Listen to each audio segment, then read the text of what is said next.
Hi, good afternoon, everyone.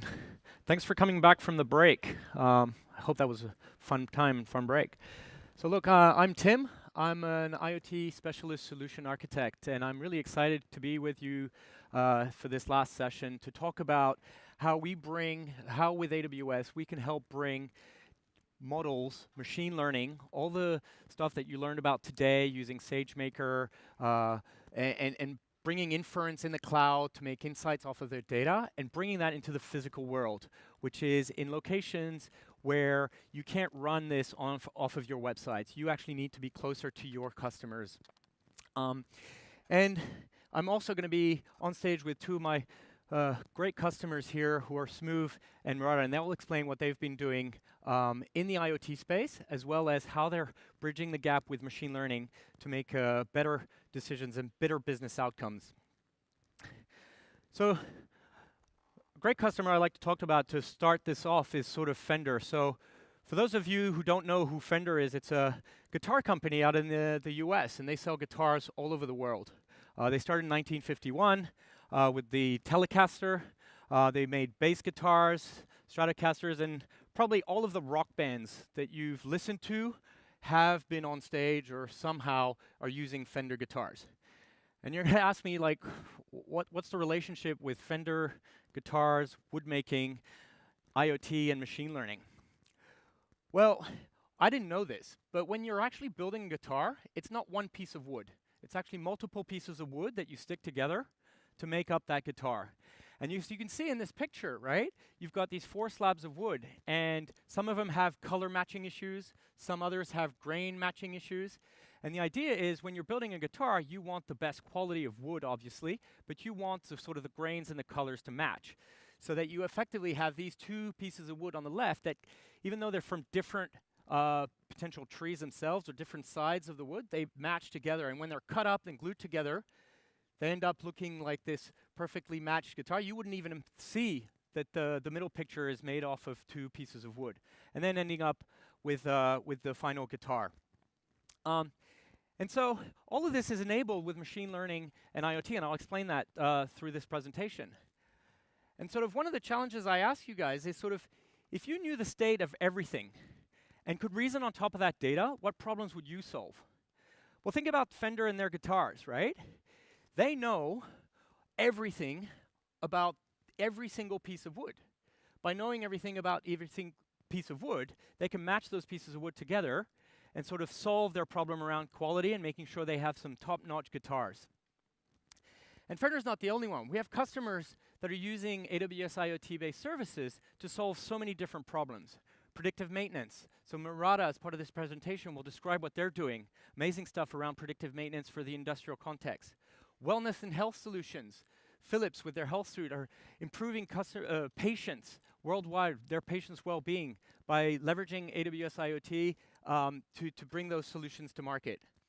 Connected buildings and city systems. Here locally, Peta Bencana in Indonesia are monitoring the streets for flooding, improving the population's well-being in Indonesia. Or for example, Nokia, with their CCTV cameras, are actually building sort of machine learning on the cameras themselves so they can detect traffic patterns, accidents in real time, and notify their back-end infrastructure. Device and fleet management. Smove will be on stage to talk to you guys about this in a couple of minutes. So many different use cases. Here's a list of some customers. Last year, I was on stage at the Singapore Summit also with another great customer, Simplistic, with their Rotimatic. An amazing kitchen appliance that creates flatbread. All of this is enabled with AWS IoT. From sort of the consumer side, energy monitoring solution with British Gas. They're actually deploying energy management solutions into British homes. Millions of homes are being equipped with sort of our IoT services based on British Gas gateways. And what do customers actually look for in IoT and machine learning at the edge in their devices? Well, effectively, they're trying to operate off of 2 different segments. One is they're trying to improve their revenue, bring on more functionality, features to their business, to their products. Think of sort of Sonos, the speaker brand. They retrofitted AWS IoT onto all of their existing speakers to improve the capabilities of their speaker systems for their customers. And what does that do? That improves their customers' experience as well as the relationship they have as a brand with their customers. But on the other side, customers are also interested to improve the efficiency of their operations. What that means is, by collecting a lot of data from their machineries, they can improve the efficiency. They can make better data-driven decisions around their business on how they're operating their plants, their machineries. But what we've also recognized is IoT is pretty difficult. It's complex and multidimensional. On the far left, you have to focus on devices. We're not talking about cloud infrastructure anymore. We're talking about physical devices, sensors, cameras that we're deploying out in the field. You need to manage them. You need to onboard them, right? Then once they're out in the field, you need to connect them. How are you going to connect all these cameras, all these sensors in a room, in a hotel, in an industrial context? You need to connect them. You need to connect them securely and reliably. And then once everything's connected, your sensors, your devices are sending data to the cloud. Okay, so how do you make sense of that data? Okay, I can make sense of about 1, 2, 10, maybe 100 sensors. That's okay. What happens when I'm tracking millions of devices, millions of cars, for example, and all of their data are spitting millions of data points? How do I make sense of all this information? Then, how do I scale my applications to deal with such an amount of data? And in some cases, it's also a transformational change and a shift in culture within organizations to deal with IoT. And so this is why at AWS, we've tried to help solve these problems for our customers by focusing on these 3 different sort of tiers. On the bottom is like, how do I connect my devices and operate them at the edge? Services that help do that. How do I control and manage and secure my devices? Again, services that help our customers achieve that. And at the top, how do I make sense of the data? How do I extract value from IoT data? And that creates a virtual cycle, because I'm generating data from my devices, I'm sending it to the cloud through my control services, I'm analyzing it with my data services, and then once I've made some thorough analysis, I want to push down that information back down onto my devices to control them. And this is why we've launched all these AWS IoT services. And I'm going to focus on 2 of those as part of this presentation, because in this track, we're talking about machine learning, right? Trying to drive insights off of the data coming from your devices. But before we dive into too much machine learning, let me introduce to you Andy from Smove. He'll talk to you guys about how he's using IoT as part of his business.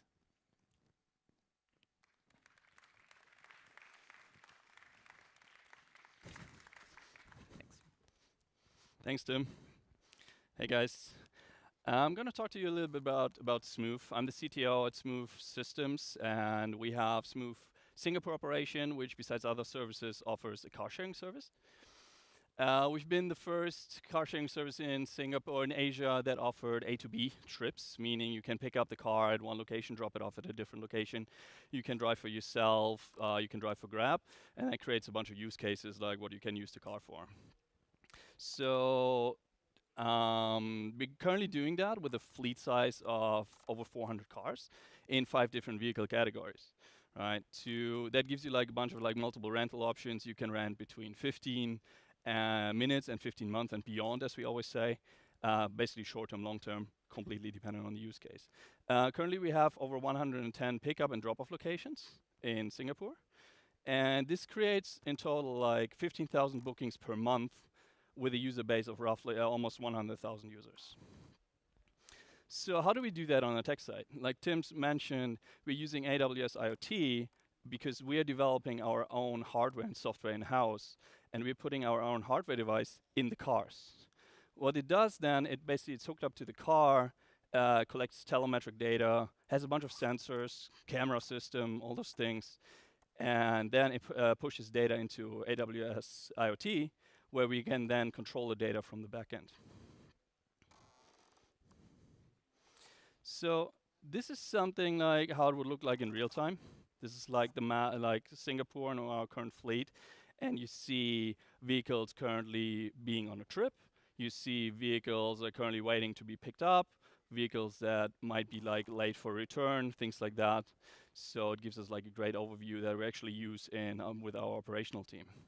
But as you see that, I mean, that generates a lot of data. So the idea is, besides running like a regular car sharing operation, what else can you do with all that data that you're collecting, because it's very valuable. So the idea is to put, what we're currently experimenting with, to put Greengrass on the device itself and put it in the car for pre-processing the data.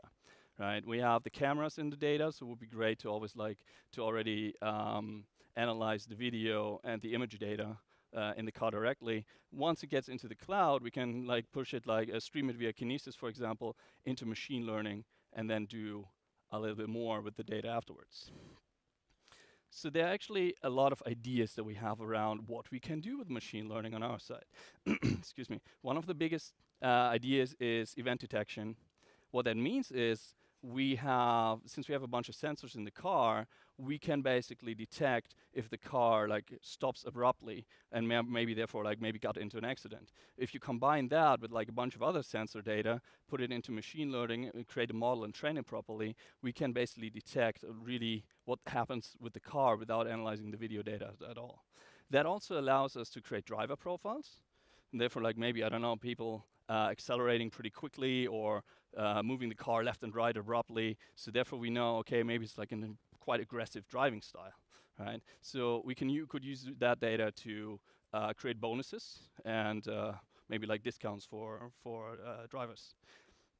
We do some basic CV images for images and video, what we can do, and use AI services like recognition to run over for license validation when you sign up for the service. This is just a few ideas that we have. So there's a lot more stuff that we actually want to do.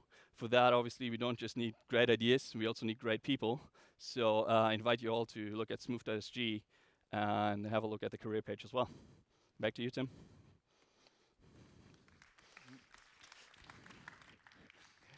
Thanks, Andy.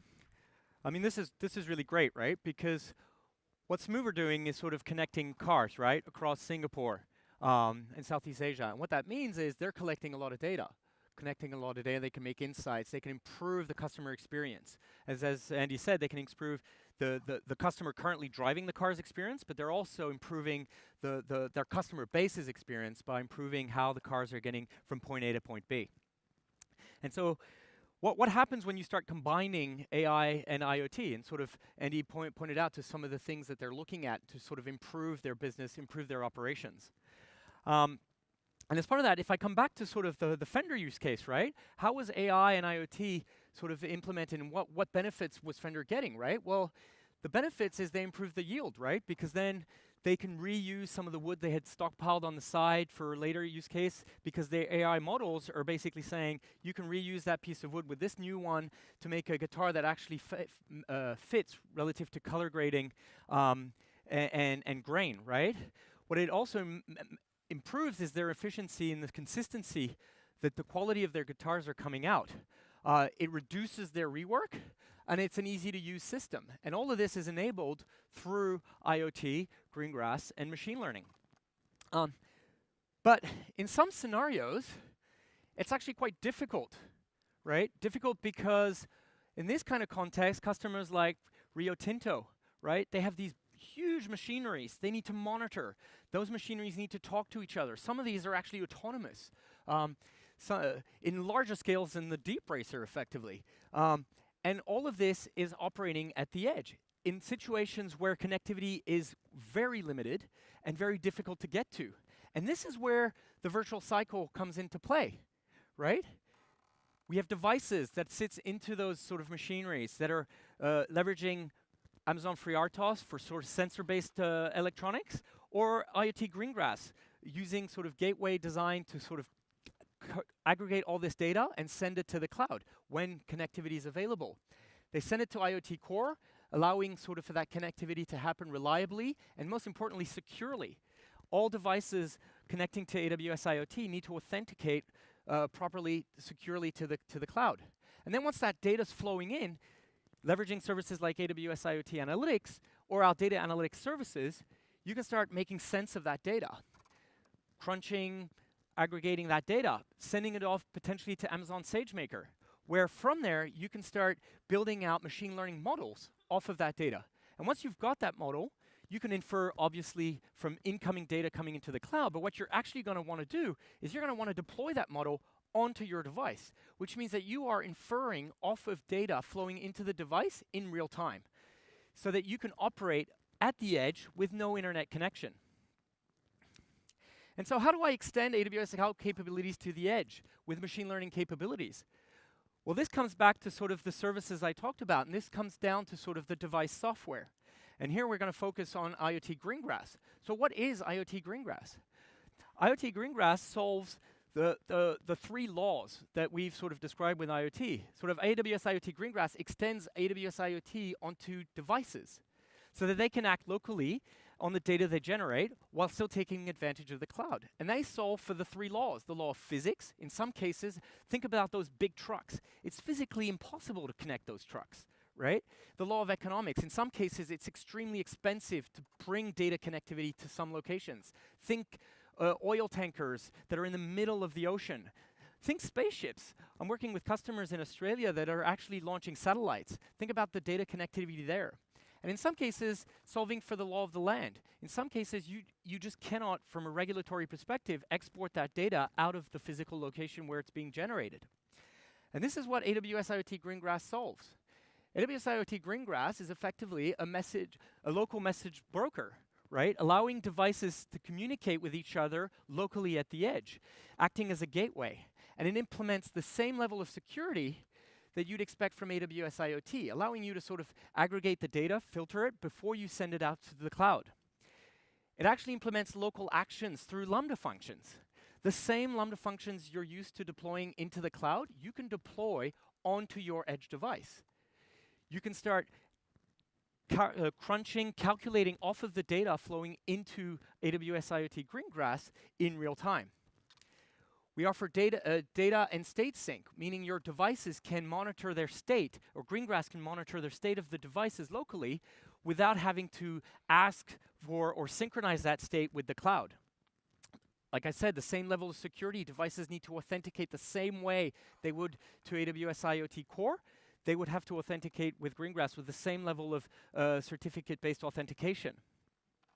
And then a combination of local resource access and machine learning. One of the great functionalities and features is the models that you train in the cloud off of that incoming influx of data. Those models you can deploy onto AWS IoT Greengrass. And with the leveraging of local resource access, if your hardware has GPUs, for example, you can leverage the GPUs of your hardware to improve the efficiency of your inference, which are usually very sort of calculate heavy. We've launched connectors also, allowing for some pre-built connectivity mechanisms to outside services. Think, for example, if you wanted to use a third-party API like Twilio, where you wanted, based on certain metrics and services and data exchange, you wanted to send out notifications or SMS, you could use outside services like Twilio, or pre-built mechanisms to interact with certain types of protocols.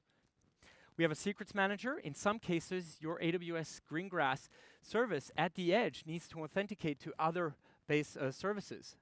So the same secrets manager, you can synchronize your secrets in the cloud, and they get deployed onto your Greengrass device at the edge to leverage at the edge. And through the use of AWS IoT Device Management Service, it also has over-the-air updates, which means you can keep your Greengrass core software updated over time whilst it's out on the field. And again, I'll come back to sort of Fender and how they did it, right? Fender, they were using sort of, in this case, they were actually using a Raspberry Pi. They put a camera on that Raspberry Pi. They were using AWS Greengrass to monitor, control the Raspberry Pi in their manufacturing or in their factory environment. And through a Lambda function, they were starting to build inference based off of the images that the Raspberry Pi was capturing off of the wood, and then basically sending that data over to AWS Cloud through API gateway, other Lambda functions, databases to match with the different sort of woods that they were measuring and the tags. And of course, using SageMaker as sort of the training environment to match those types of woods. But I mean, in this case, they're using Raspberry Pis, and this is why I sort of brought this. This is the Deep Lens, right? You can actually order this today on Amazon.com. And what is this? This is a device that we launched, I think, a year or two ago already. And this device is a computer, it is a camera, and you can start building out models. And it runs AWS IoT Greengrass. Greengrass is at the core of how Deep Lens actually operates today. The models that you train in SageMaker will get deployed onto the Deep Lens for you to build out the inference that you want on your devices. And so this creates that virtual cycle. So we've got our data being generated by our device software, sending it to the cloud through our control services. But now how do we make sense of the data? There's multiple different services available, and in the context of machine learning, I'll just focus on IoT Analytics. And what does IoT Analytics help to solve is sort of how can I analyze and make sense of this IoT data? Because now I've got millions, billions if not, of sensor data coming in real time from all of my devices out in the field. And I need to start making sense of that data, to start seeing patterns. How do I manage the scale of that in real time? Well, AWS IoT Analytics is a service that processes, enriches, stores, and analyzes and visualizes IoT data for manufacturers and enterprise. What it allows you to do is it basically connects to IoT Core and basically allows you to collect your data.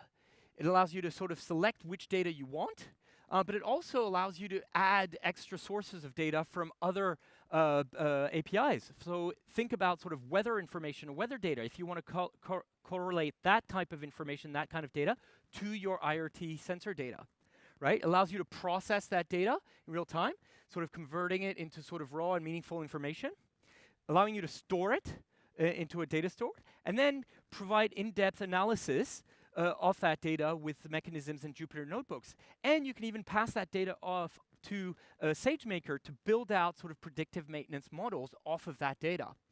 And it taps into sort of the visualization services like QuickSight, so you can build out reporting off of that data. And so AWS IoT Services, with that virtual cycle, allow you to not only collect the data, send it to the cloud securely and in a highly available way, but also start making sense of that data so you can deploy it down. And in order to show you guys how predictive maintenance is built into sort of the real world, let me introduce to you Gaurav from Murata. He'll be able to talk to you about predictive maintenance. Hey, thanks, Tim.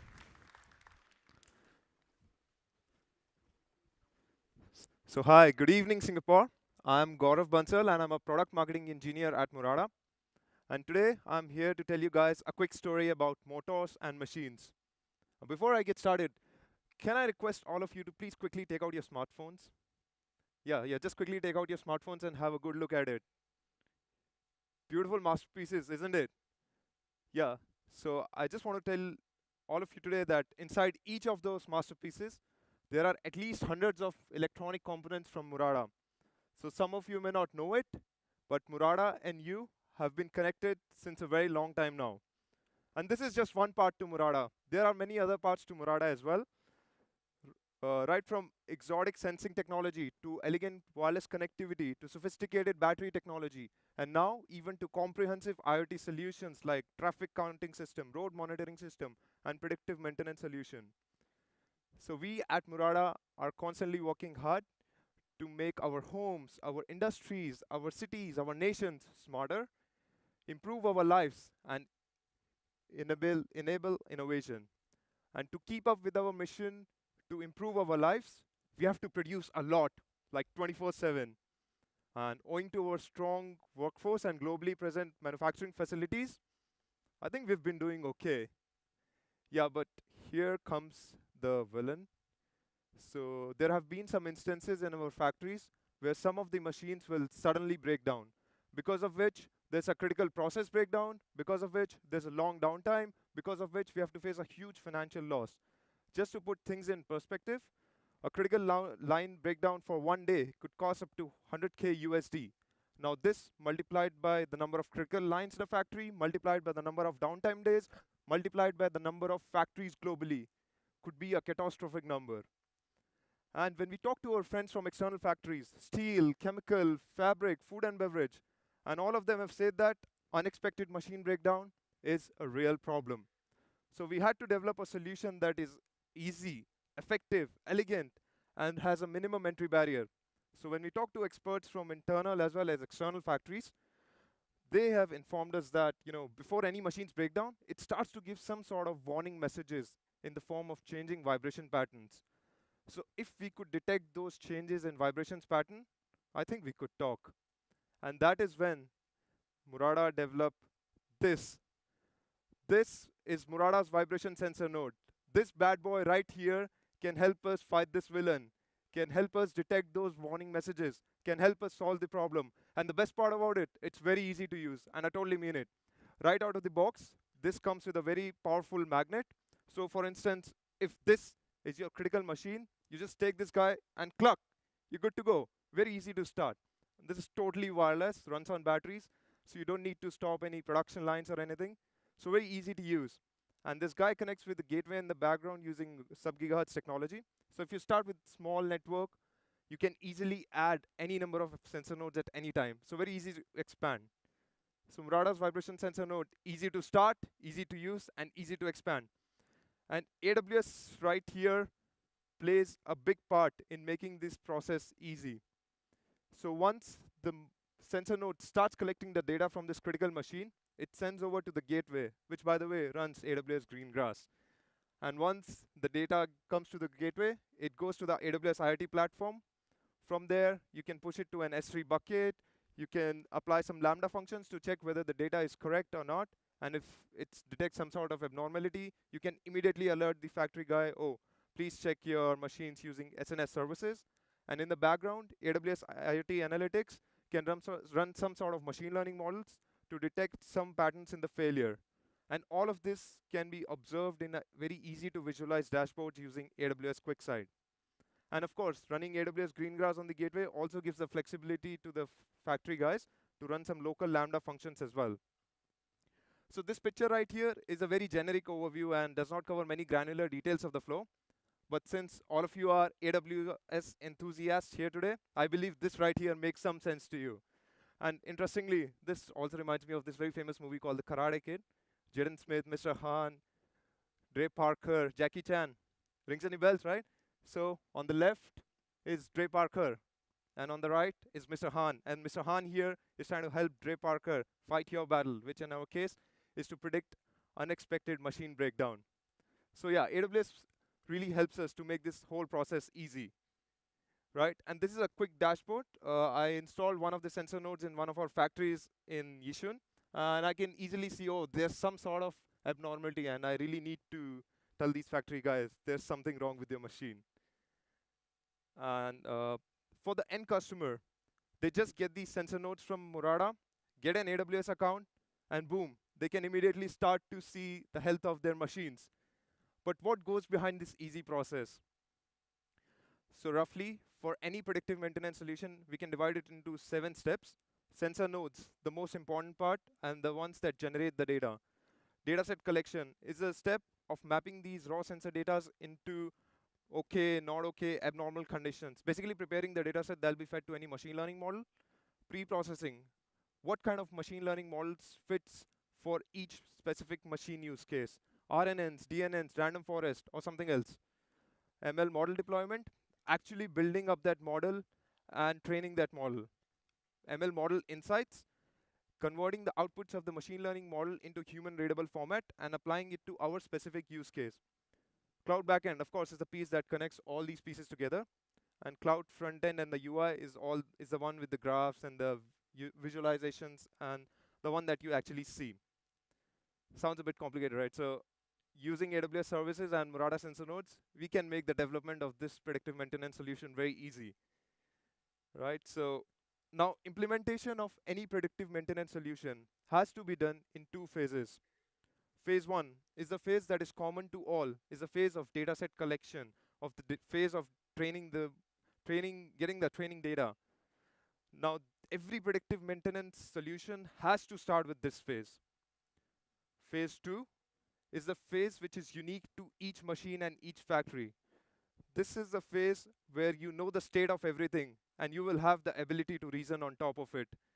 So now there are many ways to do this phase 2, and you can build directly on top of phase 1. And if needed, Murata can help you to find some suitable partners, or AWS have a very extensive partner community that we can tap on. So finally, each predictive maintenance solution will be a customized solution for each one of you that will address your specific needs. So as of today, our Dre Parker is totally ready to start the training for phase 1, and AWS here, and Mr. Han here is also here, totally ready to help Dre Parker win your battle. So the key take-home message for all the industry folks here today is that Murata is ready with their phase 1 solution of predictive maintenance, and together with AWS Services, we are able to offer you a solution that is easy to start, easy to use, and easy to expand. And if you guys want to see the magic happening live, please visit our booth E6 and the ISV Pavilion. And I'd like to conclude this session by playing a quick video here to give you another glimpse of what Murata is. A global leader in electronics innovation, Mirada has turned ideas into reality for 70 years. Today, our components, modules, and technology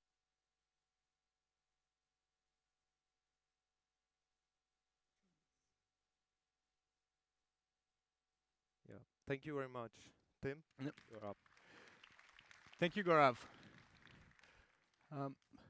Great. Well, this is the end of this session. Sort of now that you know the state of everything and can reason on top of that data, what problems would you solve? I mean, AWS IoT Services will allow you to connect all of your devices, your sensor, and bring all that data to the cloud and start building machine learning models off of that data and deploy it onto your devices. Go have a look at sort of aws.amazon.com/IoT. You'll find plethora of information and use cases, as well as getting started guides. On that note, we didn't bring a demo because our demo is actually on the booth. Mirada have a demo. There's also another demo at sort of the Intel as well as the customer experience booth using IoT technologies. Thank you very much for coming, and enjoy the rest of your day.